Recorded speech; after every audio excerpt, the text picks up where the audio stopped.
Olá, meus amigos do YouTube. Novamente estamos com mais um episódio Baryon, isto é Jazz, que comunica a cultura autêntica do jazz em todos os tempos.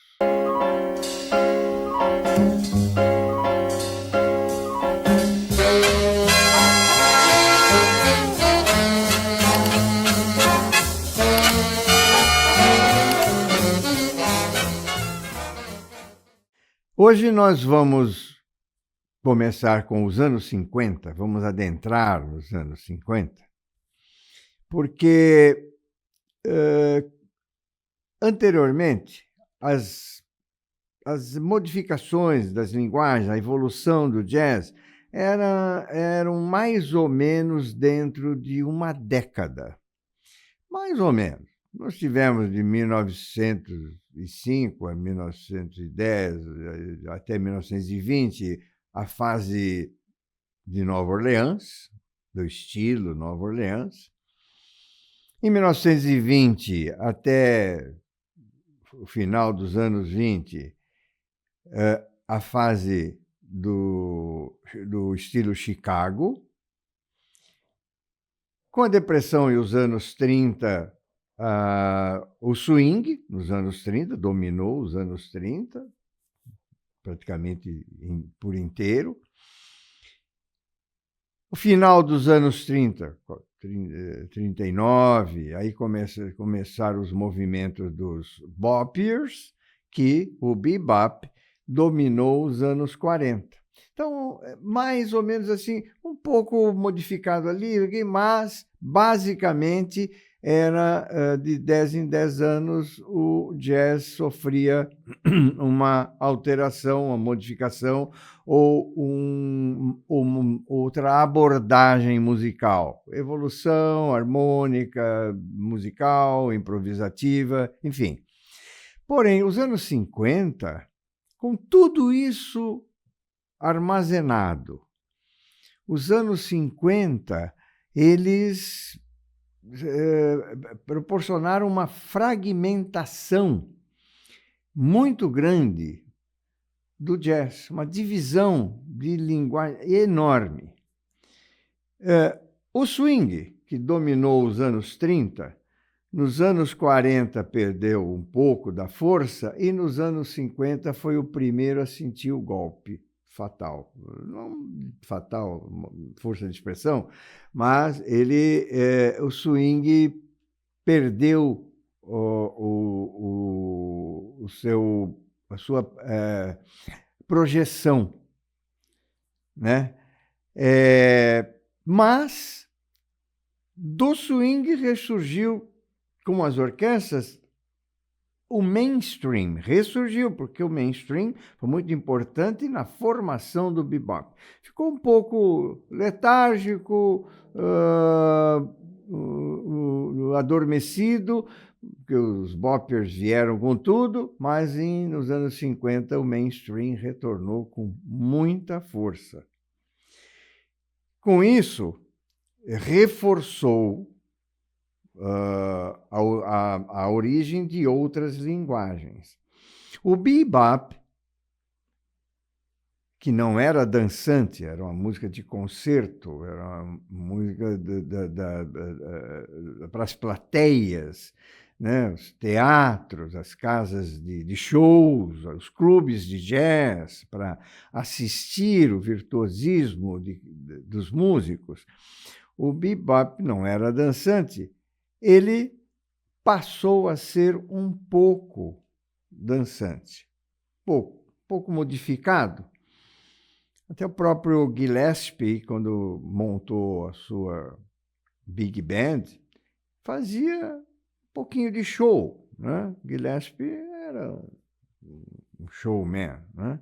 Além de excelente trompetista.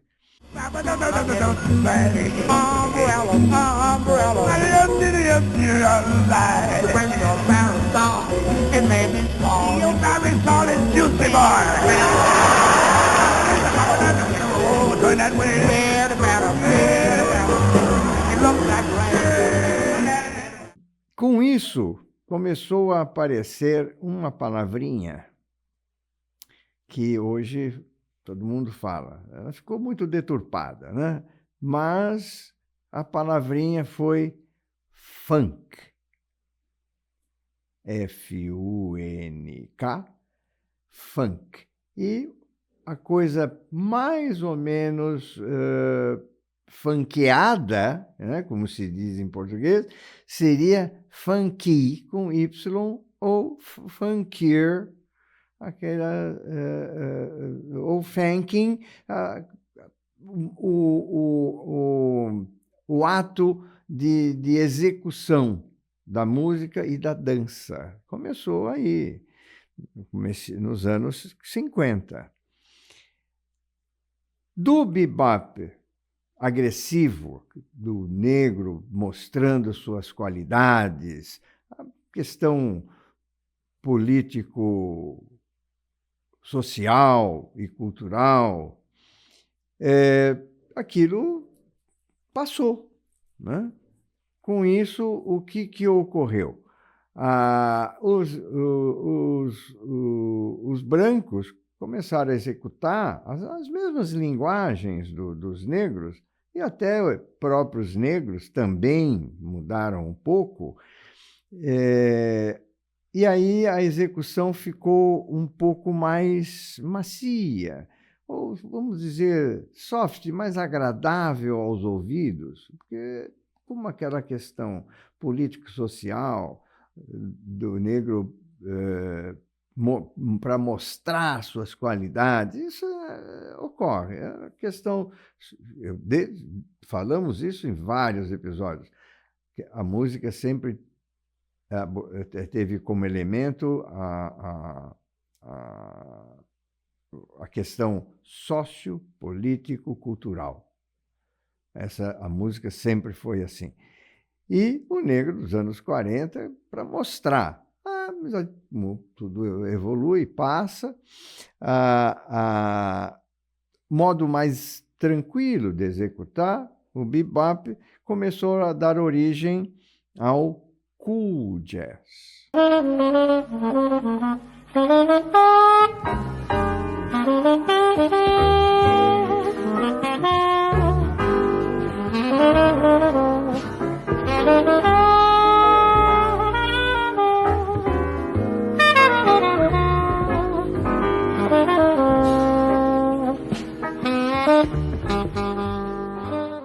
E aquele bebop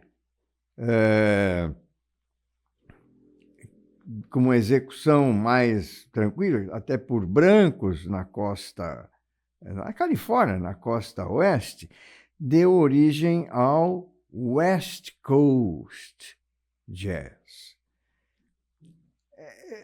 Não existe diferenças assim harmônicas de formação, nada. Apenas o modo de execução. Cada um executava com a sua linguagem. Os bateristas tocavam de uma forma, saxofonistas de outra, diferente dos boppers, e assim por diante. O jazz, com todas essas fragmentações, divisões, deu origem a novas experiências, né? Como o jazz modal. Eles foram para o modalismo. O jazz modal, o que é o jazz modal? Agora, só um pouquinho de harmonia, eu falo modal e o que é? São os modos, os modos harmônicos das escalas. Cada modo, a mesma escala em diferentes modos, elas são executadas de outra maneira. As escalas são diferentes. Só para ilustrar, são 7 modos, vem tudo do grego. É o modo jônio, dórico, o frígio, lídio, o mixolídio, eólio e o lócrio. Quem também explorou muito isso foi Miles Davis.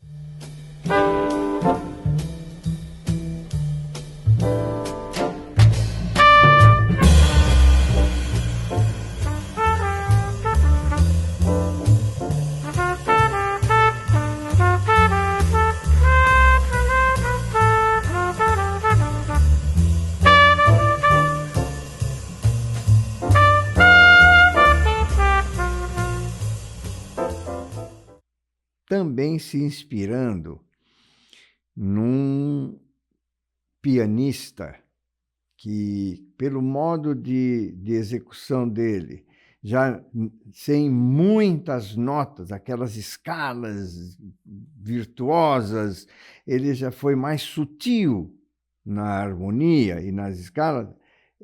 Ele foi um influenciador do cool jazz, Lenny Tristano.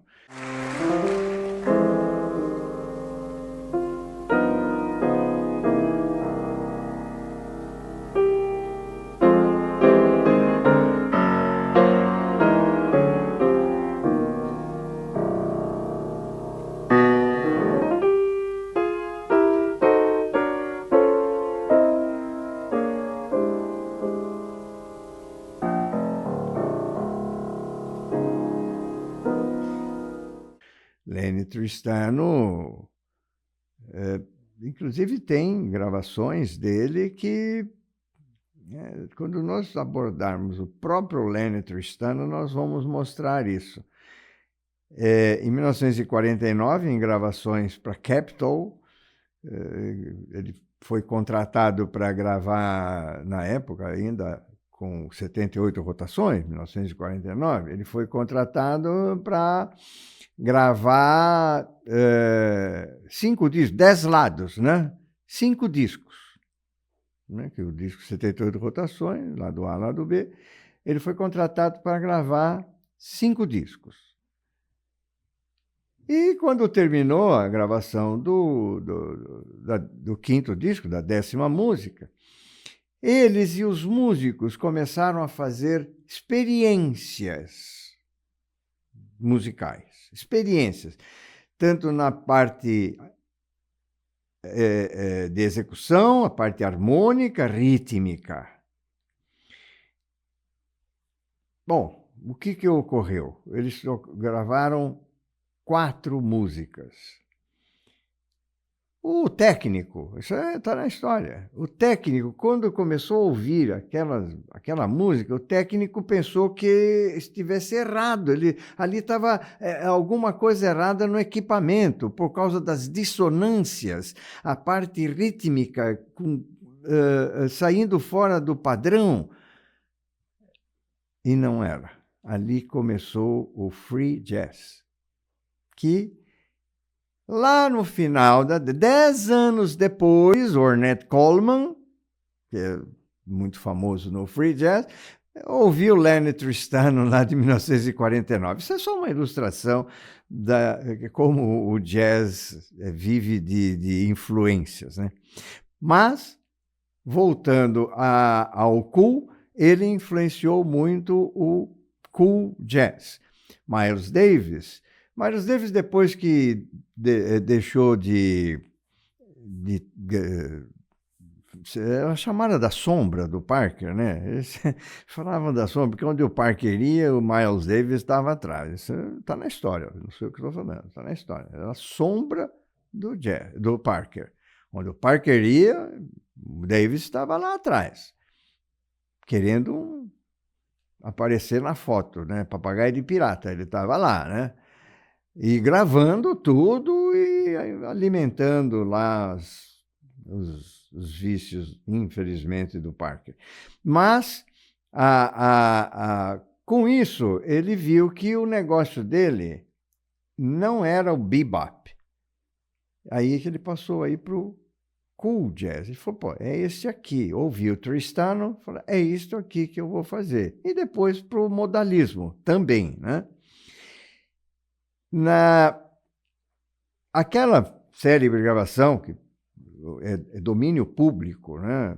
As escolas de música, parece que o jazz começou lá com ele. E não, né? O jazz começou 40 anos antes dele. Mas aquela série de gravação do Birth of the Cool, né? Com o nascimento do cool, até como gravação, mas não nasceu com ele. Lenny Tristano foi muito mais importante, mas ele era um deficiente visual, era um cara que não tinha, assim, era muito tímido, enfim, até no modo de tocar, né? Essa gravação de 1949, The Birth of the Cool, onde estavam presentes o Miles Davis, Gerry Mulligan, barítono, e o Lee Konitz, alto. Essa gravação foi muito importante na história do cool jazz.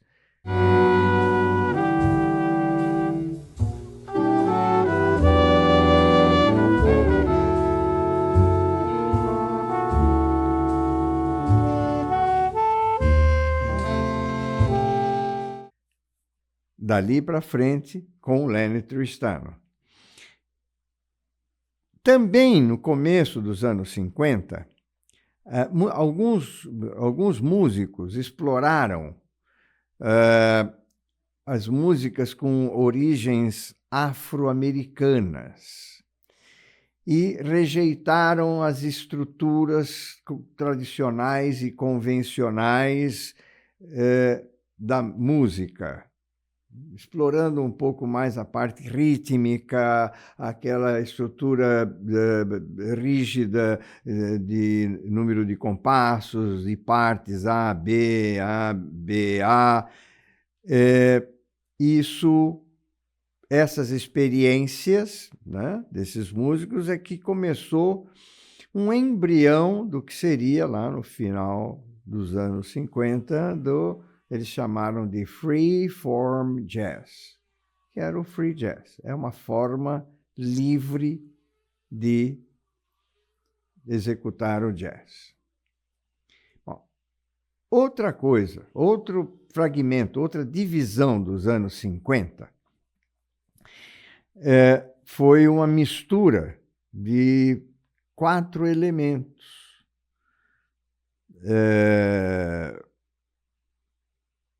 Que foi a música country, junto com o rhythm and blues e o rhythm and blues urbanizado, é um pouco diferente. O rhythm and blues é rural. A partir do momento que ele passou a ir para o centro urbano, ele passou a ser executado de uma forma diferente. E o boogie woogie deu origem ao rock and roll.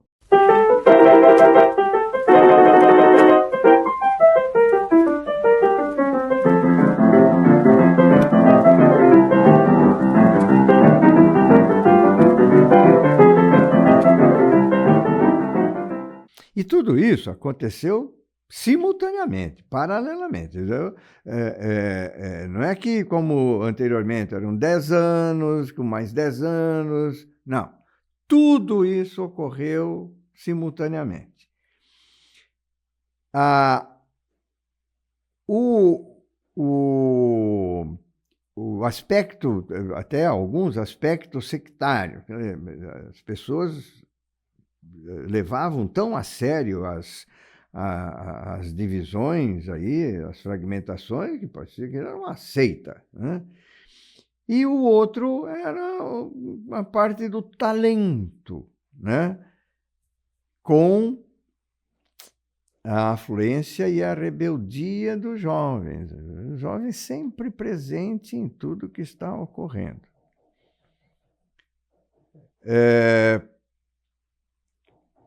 O Lenny Tristano com a sua improvisação suave, cool jazz, os jovens com rock and roll, com essa mistura toda lá do rhythm and blues, do boogie woogie, do country e do rhythm and blues urbanizado, com Chet Baker, Miles Davis, Lee Konitz, Gerry Mulligan, cool jazz. Aqueles músicos da Califórnia, como eu já disse, né, que era um bebop executado da forma de músicos brancos, né, que era surgiu o West Coast, e alguns músicos negros também mudaram o modo de execução.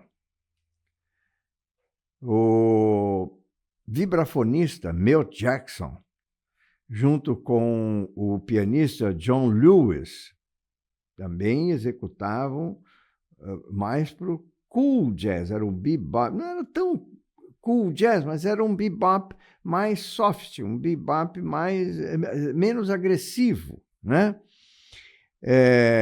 Eles fundaram o Modern Jazz Quartet.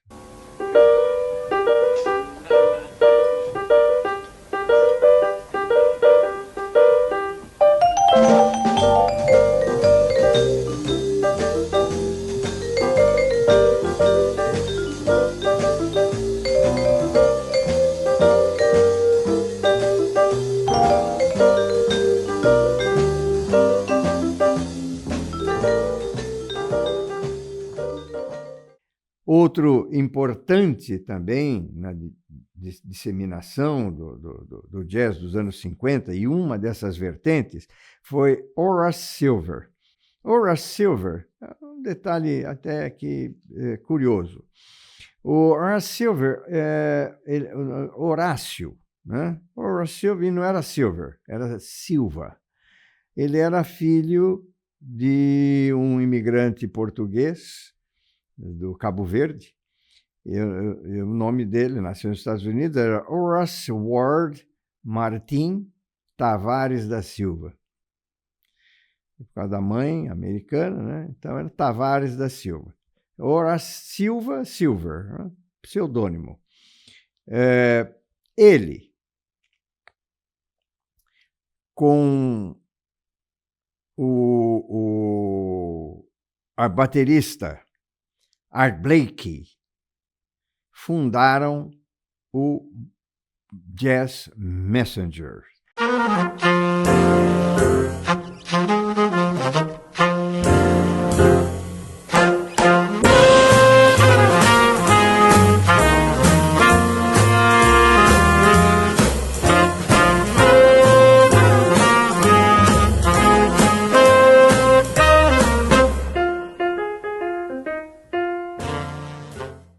Que aí foi o hard bop. Esse é o início do hard bop. Depois, com Sonny Rollins, enfim, vários outros, né? Mas esse foi o embrião do hard bop com o Horace Silver, junto com Art Blakey. Tocar com eles vários músicos, lançaram nomes espetaculares. Nós vamos abordar todos aqui para frente, né? Também foi muito importante os anos 50, da disseminação do jazz e da divisão do jazz, tudo simultaneamente. Havia dois escritores, jornalistas, né, que escreviam críticas e comentários de jazz. Para Downbeat, escreviam para o New York Times, escreviam para o Washington Post, enfim, todos os jornais na época tinham sessões de música, né, de entretenimento, e eles escreviam artigos sobre jazz. E esses dois foram os primeiros a escreverem um livro sobre jazz. Anos 50, o jazz já era um balzaquiano aí, né? Um coroa de 40 e poucos anos, né? Já tinha história, né? Já tem história, né? Não é E eles então começaram a escrever, foram o primeiro. Nat Hentoff e Nat Shapiro. Parece incrível, mas os dois com o mesmo nome, né? É o Nathaniel Nat Hentoff e o Nat Shapiro. Cada um escrevia num lugar, mas depois se reuniram os dois Nat para escrever um livro. E é interessante isso aí, né? Dois com o mesmo nome. E o primeiro livro de jazz escrito na história do jazz é Hear Me Talking to Ya. YA. Esse YA quer dizer o seguinte: Young Adult. O que é Young Adult? Porque é o adulto de 20 a 25 anos. Aqueles que nasceram, estou falando isso nos anos 50, quando eu falo anos 50, não é 1950, pode ser 52, 53, 54, 55. Então, aqueles que nasceram em 1935, né, eram crianças, não sabiam do jazz. Apareceram lá adolescentes com bebop. Então, bom, mas o que é isso? Eles, nos anos 50, estavam na faixa de 20 a 25 anos. Esse era o adulto jovem. Então, por isso é o YA, Young Adult. Então, o livro é Hear Me Talking to Ya. É o primeiro livro da história do jazz.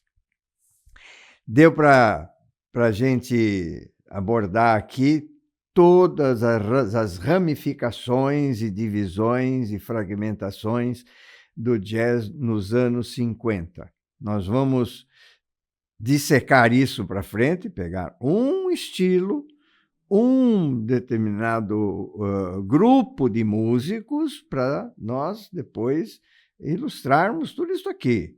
Porque o jazz, nós estamos fazendo de uma forma até muito resumida, porque já disse, nós formos abordar um livro só, não dá. Vai ter vários livros de pelo menos umas 300 páginas cada um. Muitos livros. Por isso que a história do jazz tem muitos autores. Nat Hentoff foi o primeiro, né, conjunto com Nat Chappell. Tem um alemão, Joachim Brendet. Esse também importantíssimo escritor da história do jazz. Tem um livro, até um livro bem pequeno, bem resumido, mas ele teve a felicidade de abordar resumidamente, dar uma ideia bem assim, ampla da história do jazz. Em português, o título não tem nada a ver com jazz, né? Tá assim, do reggae ao rock. É do livro do Joachim Brendet. Quem quiser, tem que ser em sebo, né? Livraria vai ser um pouco difícil. Pode até ser umas livrarias maiores, né? Mas em sebo acha. Livros, tanto do Nat Hentoff, né? Tem livros, eu fui e sou ainda rato de sebo. Consegui livros editados na Europa,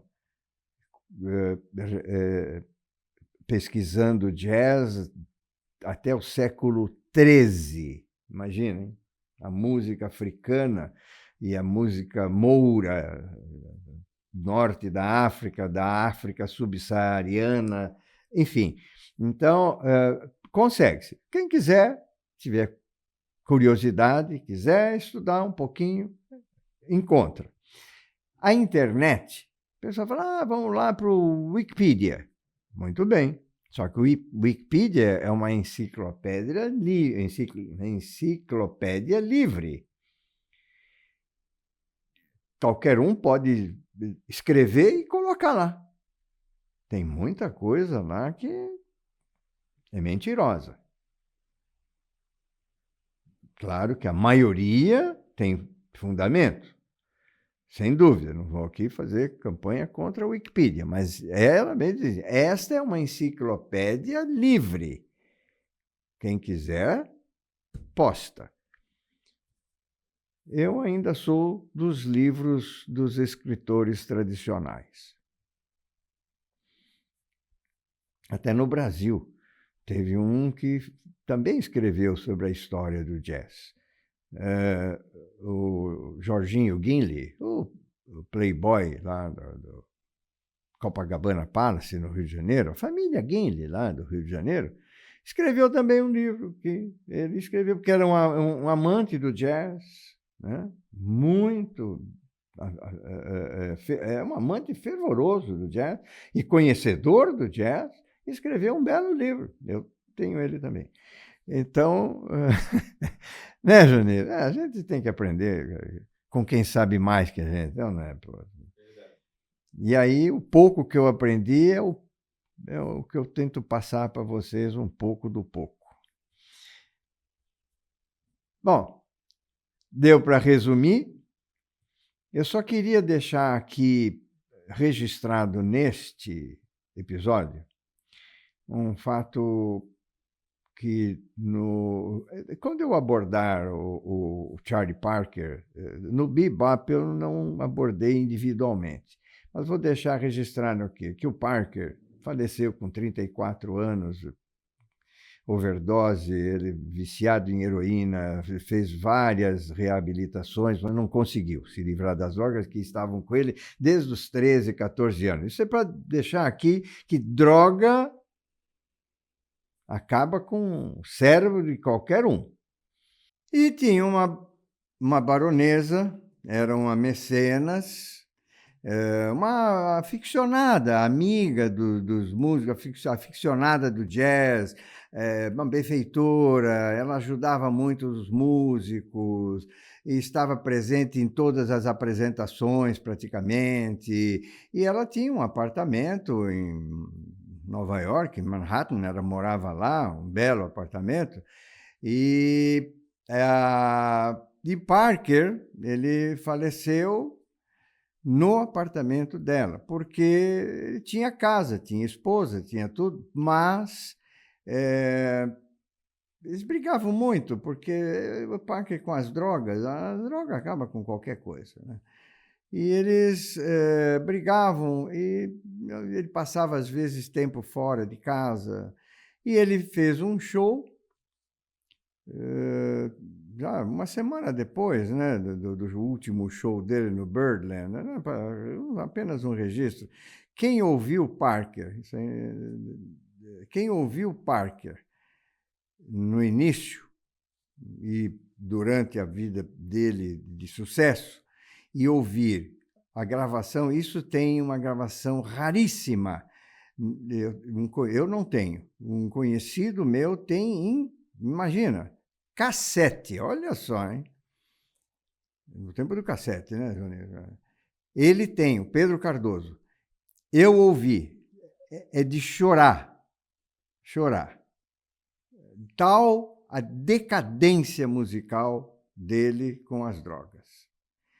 Então ele fez um show no Birdland, Bird, porque o apelido dele era Bird, o nome do filme, né? O nome do filme é Bird, também, produção e direção, roteiro, tudo é do Clint Eastwood. Tudo que se fala de jazz nos Estados Unidos, Clint Eastwood está à frente, uma das maiores coleções de jazz. Todo filme do Clint Eastwood tem uma trilha, tem jazz na trilha, aparece um pouquinho. Então, Bird era o apelido dele, e existia a casa Birdland, que a casa foi aberta em homenagem a ele. E ele fez o show no Birdland, e uma semana depois ele estava na casa da baronesa, e ele morreu. Essa baronesa é a Panônica de Königswarter. Belo alemão, hein? Né, Janeiro? A gente tem que, né? O alemão é fácil, né? Porque o alemão é só falar todas as letras, está tudo lá, né? Difícil é pronunciar, né? Mas a baronesa panônica de Königswarter é que acolhia os músicos. E Parker estava lá. Inclusive, todos. Nós estamos vendo aqui ela com uma foto com o Thelonious Monk. E ele faleceu lá. O médico legista que foi dar o atestado de óbito, porque como ele faleceu no local fechado, não era hospital, nada, tinha que passar um legista para atestar a morte. E o atestado de óbito ele colocou lá idade presumida de 54 anos. Ele faleceu com 34. Veja como ele estava estraçalhado, detonado pelas drogas. E aí, enfim, é o registro para nós encerrarmos aqui, para tocar no nome da baronesa panônica de Königswarter. Thelonious Monk tem um tema, nós vamos, quando chegar a falar de Thelonious Monk, vai ter, chama-se Nika's Dream, porque Panônica, Nika, né? Era um apelido dela, né? Panônica era nome, era Nika. Então, Nika's Dream é a música do Thelonious Monk, composta em homenagem à baronesa panônica. Muito bem. Sempre aqui com o mestre da edição, da gravação, do áudio, de tudo, o Joanir. Joanir Maia, meu amigão aqui.